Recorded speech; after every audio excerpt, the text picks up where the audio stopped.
चलिए बच्चों, हम शुरू करते हैं व्याकरण में संवाद लेखन। मतलब जो हम बातचीत करते हैं उसको हम कैसे लिख सकते हैं, कैसे बातचीत कर सकते हैं।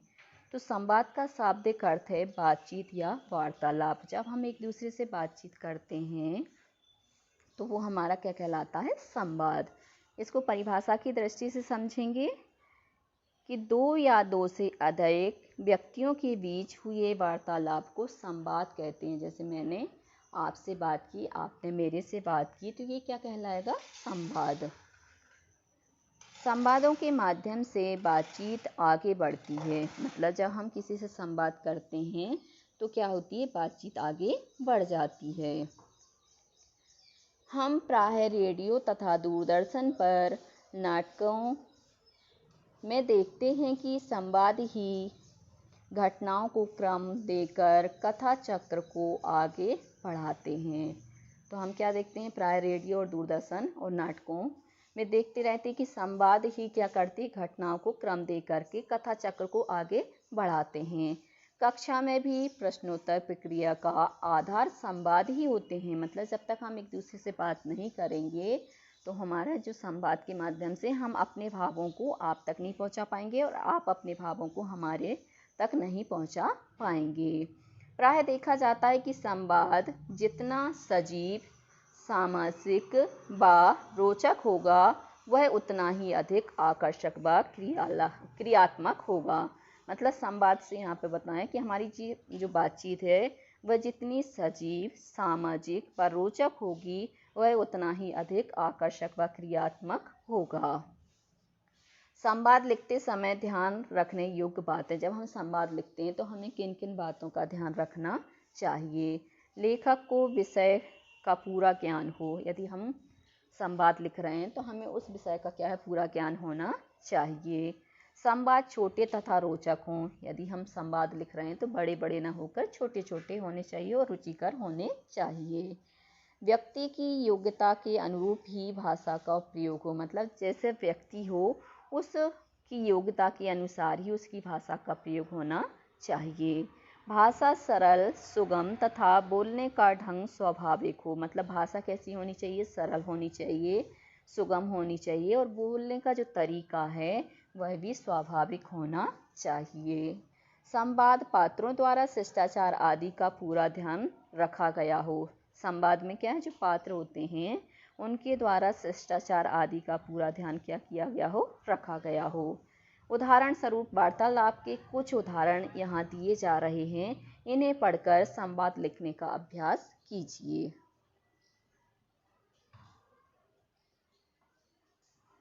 जैसे गुरु और शिष्यों में वार्तालाप। जैसे हम आपको पढ़ा रहे हैं और आप पढ़ रहे हैं तो हमारे बीच जो वार्तालाप होगी उसको बोलेंगे हम गुरु और शिष्यों में वार्तालाप। गुरु जी, हमें किस प्रकार ईश्वर की भक्ति करनी चाहिए? हम क्या करें जिससे ईश्वर प्रसन्न हो? गोपाल, हमारे द्वारा धर्म पालन करने से ईश्वर प्रसन्न होता है। गुरु जी, लक्ष्मी तुम क्या कहती हो? लक्ष्मी, माँ बाप का कहना मानने से ईश्वर प्रसन्न होता है। गुरु जी, सभी बालक इस विषय में अपने अपने उत्तर दें। भोलू, भगवान की आज्ञा मानने से वह प्रसन्न होता है।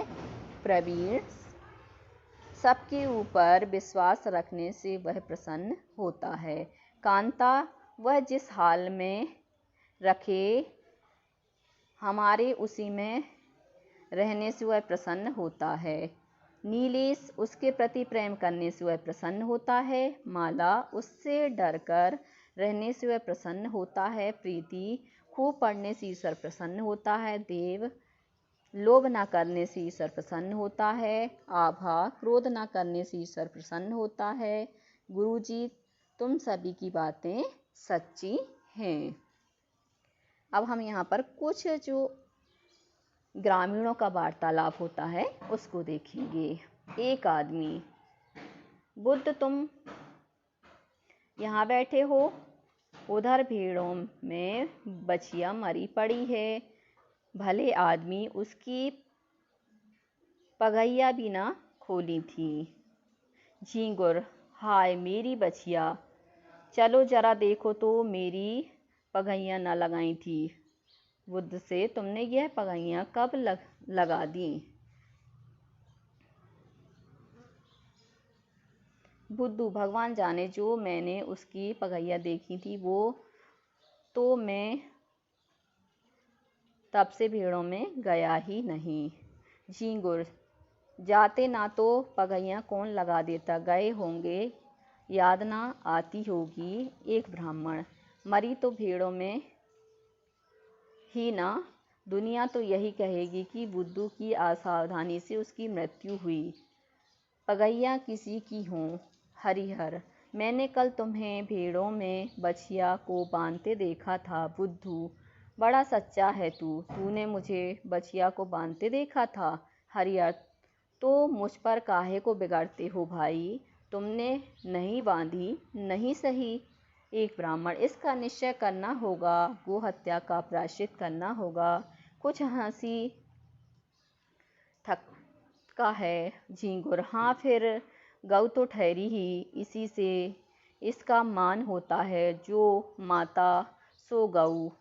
लेकिन महाराज चूक हो गई, कुछ ऐसा कीजिए कि थोड़े में बेचारा निपट जाए।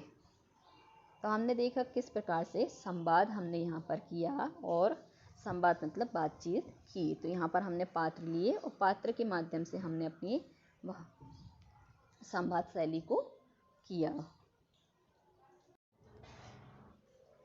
वर्तमान युग विज्ञान का युग माना जाता है। समाचार पत्रों के अतिरिक्त रेडियो तथा टेलीविज़न भी विज्ञापन का सफल साधन है। विज्ञापन का मूल उद्देश्य उत्पादक तथा उपभोक्ता में सीधा संपर्क स्थापित करना होता है। जितना अधिक विज्ञापन किसी वस्तु का होगा, उतनी ही उसकी लोकप्रियता बढ़ेगी। इन विज्ञापनों पर धन तो अधिक व्यय होता है, पर इससे बिक्री भी बढ़ जाती है। ग्राहक जब इन आकर्षक विज्ञापनों को देखता है तो वह उस वस्तु विशेष के प्रति आकृष्ट होकर उसे खरीदने के लिए बाध्य हो जाता है। तो यहाँ पर क्या है, गद्यांश के रूप में दिया है। अब इसको हम सारांश के रूप में देखेंगे। तो विज्ञापन उत्पादक या उपभोक्ता में सीधा संपर्क स्थापित करने में सहायक होता है। अखबार, रेडियो, टेलीविज़न आदि विज्ञापन के साधन हैं। विज्ञापन से वस्तु विशेष की लोकप्रियता, बिक्री तथा ग्राहक का वस्तु के प्रति आकर्षण बढ़ता है। तो यहाँ पर हम देख रहे हैं कि इतनी बड़ी बात को इन्होंने क्या किया, सार में दे दी, सारांश इसका बता दिया कि विज्ञापन उत्पादक व उपभोक्ता में क्या है, सीधा संपर्क स्थापित करने में सहायक होता है। और दूसरा इसी को बता दिया कि अखबार, रेडियो, टेलीविज़न आदि के विज्ञापन के साधन हैं। विज्ञापन से वस्तु विशेष की लोकप्रियता, बिक्री तथा ग्राहक का वस्तु के प्रति क्या होता है, आकर्षण बढ़ता है। तो ये सार हो गए। ऐसे ही हम अगला और लेते हैं। जो धीर हैं, उद्वेग रहित हैं, वे ही संसार में कुछ कर सकते हैं। जो लोहे की चादर की भांति शीघ्र गर्म हो जाते हैं, उनके लिए क्या हो सकता है। कहा भी गया है, जो बादल गरजते हैं वे बरसते नहीं हैं। वीर पुरुष का मन समुद्र के समान होता है, गंभीर व अथाह होता है। समुद्र की तरह मर्यादा पालन में उसकी यह दशा है कि आनंद व ऐश्वर्य रूपी नदियाँ उसमें मिलती हैं, पर क्या मजाल कि वह जरा भी मर्यादा का उल्लंघन करे। अब इस अनुच्छेद को हम इसका सार निकालेंगे। तो क्या निकालेंगे कि धीर पुरुष कर्मयोगी होते हैं, अस्थिर चित्त वाले व्यक्ति जीवन में असफल रहते हैं, गरजने वाले बादल बरसते नहीं, और धीर पुरुष सागर की तरह गंभीर एवं मर्यादा पालक होता है। आनंद व ऐश्वर्य रूपी नदियों के गिरने पर भी वह मर्यादा का उल्लंघन नहीं करता है। तो यहाँ पे हमने क्या देखा, इसके सार को देखा। अब आते हैं पल्लवन। पल्लवन का मतलब होता है संक्षेप में कही या लिखी गई किसी बात, भाव या विचार को विस्तार से समझकर कहने अथवा लिखकर प्रस्तुत करने को पल्लवन कहते हैं। तो हम पल्लवन को कैसे समझ सकते हैं कि मतलब कोई छोटी चीज़ होती है, तो छोटी चीज़ को जब हम विस्तार में बताते हैं या कहते हैं, उसे ही हम क्या कहते हैं, पल्लवन। पलवन के लिए निम्नलिखित बातों का ध्यान रखना चाहिए। यदि मान लो हमें पलवन लिखना है तो हमें क्या करना पड़ेगा, निम्नलिखित बातों को ध्यान रखना होगा। संक्षेप में कही या लिखी गई बात या भाव को भली प्रकार समझ लेना चाहिए। यदि मान लो हमने कोई बात है जिसको क्या है संक्षेप में कही है या लिखी है, तो उस बात का भाव को भली प्रकार समझ लेना चाहिए कि उसका भाव क्या निकल रहा है। शीर्षक में निहित सभी पक्षों पर भली भांति विचार कर लेना चाहिए। मतलब शीर्षक में निहित जो सभी पक्ष होते हैं उनको अच्छी तरह से समझ लेना चाहिए। पलवन करते समय अपनी ओर से कोई विचार नहीं जोड़ना चाहिए। यदि मान लो हम पलवन करते समय अपनी ओर से कोई विचार जोड़ते हैं तो वो हमें नहीं जोड़ने चाहिए। विचारों में पुनरावृत्ति नहीं होनी चाहिए, क्योंकि हम कई बार क्या करते हैं, एक ही बात को दो दो तीन तीन बार कह देते हैं। वाक्य छोटे, भाषा सरल तथा सुबोध होनी चाहिए। मतलब वाक्य कैसे होने चाहिए, छोटे होने चाहिए। भाषा कैसी होनी चाहिए, सरल होनी चाहिए। और सुबोध मतलब ज्ञान, अच्छे ज्ञान को देने वाली होनी चाहिए। यहाँ विभिन्न सूक्तियों का पलवन अर्थात विस्तार प्रस्तुत है। इन्हें पढ़कर इनके आधार पर पलवन करने का अभ्यास कीजिए। अब यहाँ पर लिखा है का वर्षा जब कृषि सुखाने। तो यहाँ पर जब हम इसके भाव का विस्तार करेंगे तो ये जो छोटी बात है वो भाव व्यक्त करने के कारण क्या हो जाएगी, बड़ी हो जाएगी। यदि वर्षा समय पर हो जाए तो फसल लहलहाने लगती है, परंतु कृषि के सूख जाने पर वर्षा होने से भी कुछ प्राप्ति नहीं होती। ठीक समय से काम न करने पर काम में सफलता नहीं मिलती। विद्यार्थी काल में जो पढ़ने में रुचि लेते हैं वे ही जीवन का आनंद भोगते हैं। गृहस्थ में पढ़कर विद्या में कुशल होना असंभव हो जाता है। इसलिए तो कहा गया है का वर्षा जब कृषि सुखाने। तो यहाँ पर हमने छोटी ही जो शीर्षक था उस शीर्षक को क्या किया, बड़ा कर दिया। इसमें अपने भाव जो थे उनको बता दिया। अब है आवश्यकता अनुसंधान की जननी है। जब हम इस पर निबंध लिखते हैं तब भी हम क्या करते हैं, विस्तार से लिखते हैं। तो अब यहाँ पे पलवन लिखने के लिए आया तो संक्षेप रहेगा, परंतु इस लाइन को हम बड़ा चढ़ाकर लिखेंगे। तो जब जब मनुष्य कोई कठिनाई अनुभव करता है तब वह ऐसे उपाय सोचने लगता है जिससे वह कठिनाई दूर हो। इस प्रकार आवश्यकताएं ही नए नए आविष्कारों को जन्म देने का साधन बनती हैं। मानव को भार ढोने में जब कष्ट का अनुभव हुआ तो उसने पशुओं को पालकर उनसे भार ढोने का काम किया। उसने पहिए, गाड़ियों और यातायात के अन्य साधनों का आविष्कार किया। इससे स्पष्ट है कि आवश्यकता अनुसंधान की जननी है। ऐसे ही हम दूसरा लेते हैं, जब तक सांस तब तक आस। संसार में सभी लोग भविष्य की आशा पर ही टिके हुए हैं। जब तक रोगी के शरीर में सांस चल रही है तब तक डॉक्टरों और वैद्यों का तांता लगा रहता है और उसे बचाने का प्रयत्न किया जाता है। किसान अधिक अनाज की आशा से ही खेत में बीज बोता है। मल्लाह डूबती नौका को बचाने के लिए अपना पूरा जोर लगा देता है। आशा की उजली किरण ही मानवता का अवलंबन है। तो हमने देखा किस प्रकार से हमने भाव का विस्तार यहाँ पर किया।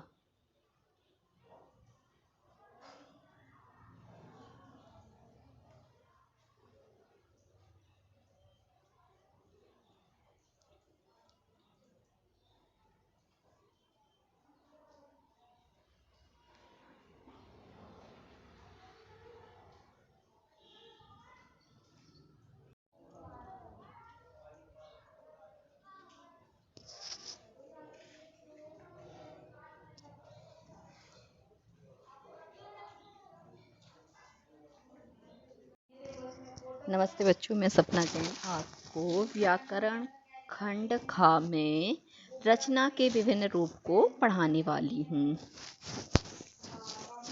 जिसमें हम सबसे पहले देखेंगे अनुच्छेद लेखन। अब अनुच्छेद का मतलब क्या होता है उसको भी समझ लीजिए, उसके बाद उसको कैसे लिखते हैं उसके बारे में समझेंगे। तो अनुच्छेद उन वाक्यों का समूह होता है जो परस्पर संबंधित होते हैं, मतलब एक दूसरे से जुड़े होते हैं, संबंध रखते हैं। किसी विषय पर दी हुई शब्द संख्या में अनुच्छेद लिखने से तात्पर्य है कि उस विषय के प्रमुख स्थूल बिंदुओं को स्पर्श करने वाले वाक्य उस अनुच्छेद में आ जाएं। अब हम अनुच्छेद लिखेंगे तो हम किन बातों का ध्यान रखेंगे? तो अनुच्छेद लिखते समय निम्नलिखित बातों का ध्यान रखना चाहिए। वाक्य छोटे तथा प्रभावशाली हों, क्योंकि हमने वाक्य कठिन ले लिए और वो प्रभाव नहीं डाल रहे हैं तो हमारा अनुच्छेद अच्छा नहीं हो सकता। आरंभ में भूमिका आदि ना बांधकर सीधे विषय पर ही आ जाना चाहिए, क्योंकि हम क्या करते हैं, जैसे कि कोई भाषण देता है तो वो क्या करता है, लंबी चौड़ी भूमिका बांधता है, तो जो उसका मुख्य विषय होता है तो वो उससे क्या होता है, हट जाता है। तो इसलिए कहा है कि आरंभ में भूमिका आदि ना बांधकर सीधे विषय पर ही आ जाना चाहिए। किसमें? अनुच्छेद लेखन में। अनुच्छेद में शीर्षक से संबंधित सभी प्रमुख बिंदुओं का समावेश करने का प्रयास करना चाहिए। तो अनुच्छेद में जो शीर्षक होता है, जैसे आपने पाठ का नाम यहाँ पे देखिए, रचना के विभिन्न रूप, ये क्या है, शीर्षक है। तो शीर्षक से संबंधित सभी प्रमुख बिंदुओं का समावेश करने का प्रयास करना चाहिए। अब जैसे इसमें लिखा है रचना के विभिन्न रूप, तो अब इसमें क्या है, पूरा समावेश हो जाएगा पूरे बिंदुओं का, तभी हम क्या कहेंगे उसको, रचना के विभिन्न रूप। यहाँ अभ्यास हेतु विभिन्न शीर्षकों पर कुछ अनुच्छेद दिए गए हैं, इनका अध्ययन कर लिखने का अभ्यास कीजिए। तो अब आपको क्या करना है, एक दो अनुच्छेद यहाँ पर बताए जाएंगे, उसके आधार पर आपको कोई भी शीर्षक दे दिया जाएगा, उस शीर्षक पर आपको अनुच्छेद लिखना होगा। जैसे देखिए, करने से पहले खूब सोचो विचारो। तो यह सर्वविदित है कि जल्दबाजी में बर्बादी निहित है। इस बात को सभी लोग जानते हैं कि हम जब जल्दबाजी करते हैं तो हम क्या करते हैं, उस काम को बिगाड़ लेते हैं। किसी कार्य को शुरू करने से पहले उसकी पटकथा व संबंधित पक्षों पर खूब सोच विचार कर लेना चाहिए। यदि हम कोई कार्य शुरू कर रहे हैं तो हमें उस कार्य को शुरू करने से पहले उससे हमें क्या लाभ है, क्या हानि है, इस सब पर क्या करना चाहिए, सोच विचार कर लेना चाहिए। ईश्वर ने मनुष्य को सोचने, समझने व अच्छे बुरे को परखने की शक्ति दी है। तो जो ईश्वर है, ईश्वर ने हम मनुष्य को क्या शक्ति दी है, तो सोचने, समझने और अच्छे बुरे को परखने की शक्ति दी है, जो अन्य प्राणियों को नहीं दी है। मतलब आप पक्षियों में देखेंगे, पशुओं में देखेंगे तो ये शक्ति उनमें नहीं मिलेगी, जो शक्ति सोच समझने की हमारे अंदर है। इस सोचे समझने की शक्ति, जिसे विवेक के नाम से जाना जाता है, और इस सोचने समझने की शक्ति को ही हम क्या कहते हैं, विवेक कहते हैं, का उपयोग बुद्धिमानी पूर्वक करना चाहिए। और विवेक का जो प्रयोग है वह हमें कैसे करना चाहिए, बुद्धिमानी पूर्वक करना चाहिए। किसी कार्य को शुरू करने से पहले उसके गुण, दोष, लाभ, हानि पर पूर्ण विचार कर लेना चाहिए। यदि मान लो हम कोई कार्य शुरू कर रहे हैं तो इससे हमें क्या अच्छाई मिलने वाली है, क्या बुराई मिलने वाली है, क्या लाभ होने वाला है, क्या हानि होने वाली है, सब पर अच्छे से विचार कर लेना चाहिए। उसके बाद ही उस कार्य को प्रारंभ करना चाहिए। उसके अनुसार ही कार्य करने या ना करने का निर्णय करना चाहिए। यदि हमें लाभ हो रहा है, किसी प्रकार की हानि नहीं हो रही है, और यदि लाभ ज़्यादा हो रहा है, हानि कम हो रही है, तो हमें क्या करना चाहिए, इस प्रकार के कार्य को प्रारंभ कर देना चाहिए। उस कार्य के करने का परिणाम अच्छा हो तो जरूर करना चाहिए। यदि मान लो हम कार्य कर रहे हैं, उससे हमें लाभ और हानि समझ में नहीं आ रही, परंतु उसका परिणाम है वह बहुत अच्छा निकलने वाला है, तो हमें क्या करना चाहिए, ऐसे कार्य को प्रारंभ कर देना चाहिए। अन्यथा उसका विचार छोड़ देना चाहिए, और यदि आपको नहीं करना है तो उसको क्या कर देना चाहिए, बीच में ही छोड़ देना चाहिए। मतलब शुरुआत करनी ही नहीं चाहिए। जब हमें मालूम है कि हमें इससे कोई लाभ ही नहीं है, इसका परिणाम ही अच्छा नहीं है, तो हमें क्या करना चाहिए, ऐसे कार्य को छोड़ देना चाहिए। जब भी काम बिना सोचे विचारे किया जाता है तब असफलता और निराशा प्राय अपना स्थान सुनिश्चित कर लेती है। और हम जब बिना सोचे विचारे कोई कार्य को करते हैं तो हमें असफलता मिलती है और निराशा भी हमें क्या करती है, घेर लेती है। और कहा भी गया है, बिना विचारे जो करे सो पाछे पछताए, काम बिगाड़ो आपनो जग में होत हसाए। मतलब जो बिना सोचे समझे किसी कार्य को प्रारंभ करता है तो क्या होता है, अपना काम बिगाड़ लेता है और जग में उसकी हंसी होती है।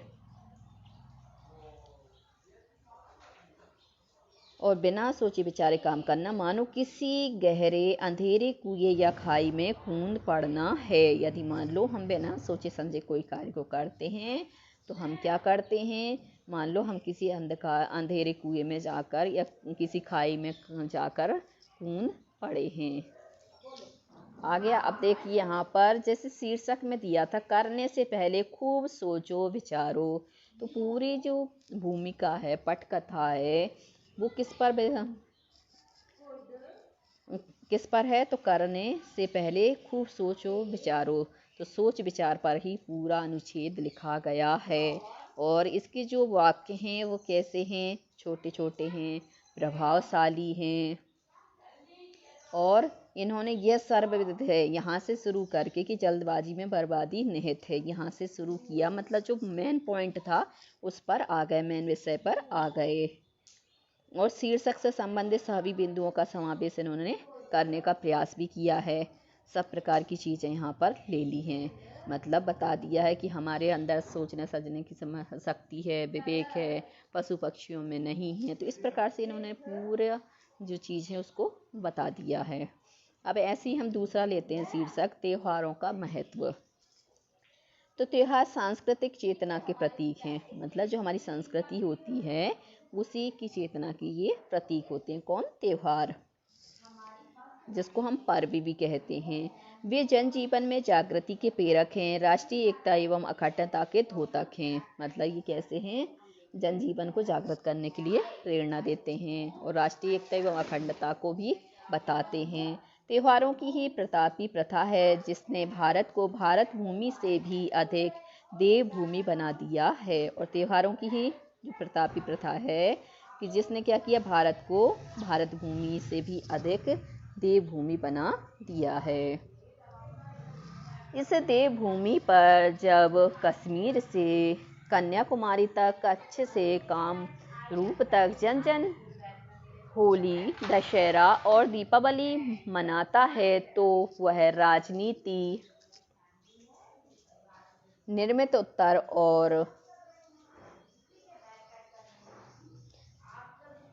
दक्षिण का अंतर समाप्त कर भारत की अनेकता में एकता का उद्घोष करता है। यदि मान लो हम ये दीपावली, होली, दशहरा आदि त्योहार मनाते तो अब यहाँ पर क्या है, राजनीति जो उत्तर प्रदेश और दक्षिण,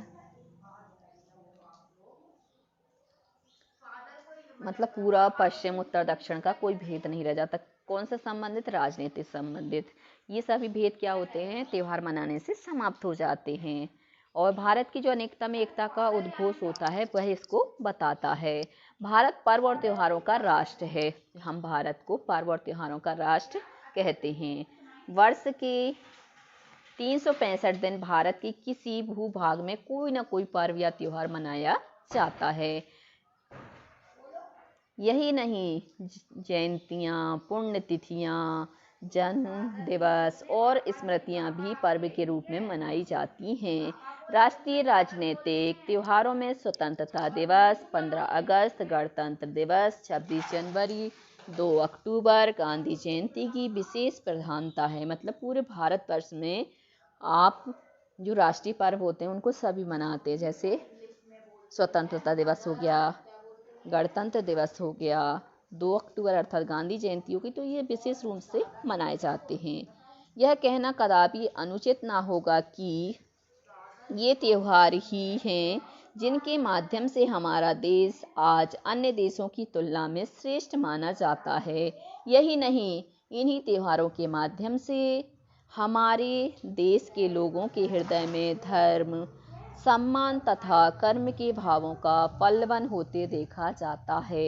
यही त्योहारों की महत्ता है। तो हमने देखा पूरा जो शीर्षक था त्योहारों का महत्व, तो इसके ही ऊपर लिखा गया है और बाकी इसके छोटे हैं और प्रभावशाली हैं और इसका जो सीधा विषय था त्योहारों पर, हम वहीं पर आ गए और ये पूरे शीर्षक के जो प्रमुख बिंदु हैं उन सब से संबंधित है और सभी बिंदुओं को इसमें समावेश करने का प्रयास भी किया गया है।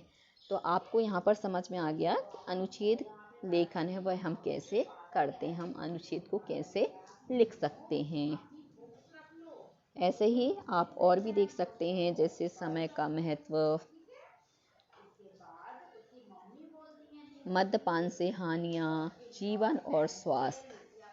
तो इस प्रकार से आप लोग लिख सकते हैं। अब है सार लेखन, जिसको बोलते हैं समरी राइटिंग।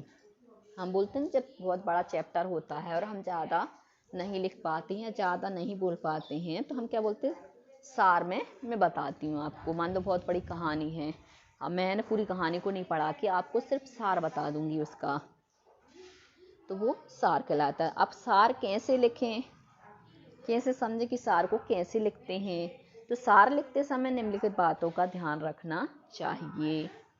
और सार लेखन है क्या, सार लेखन कहते किसे हैं, तो किसी अनुच्छेद, कहानी, निबंध आदि में व्यक्त विचारों और भावों को कम से कम शब्दों में अभिव्यक्त करना ही सार लेखन कहलाता है।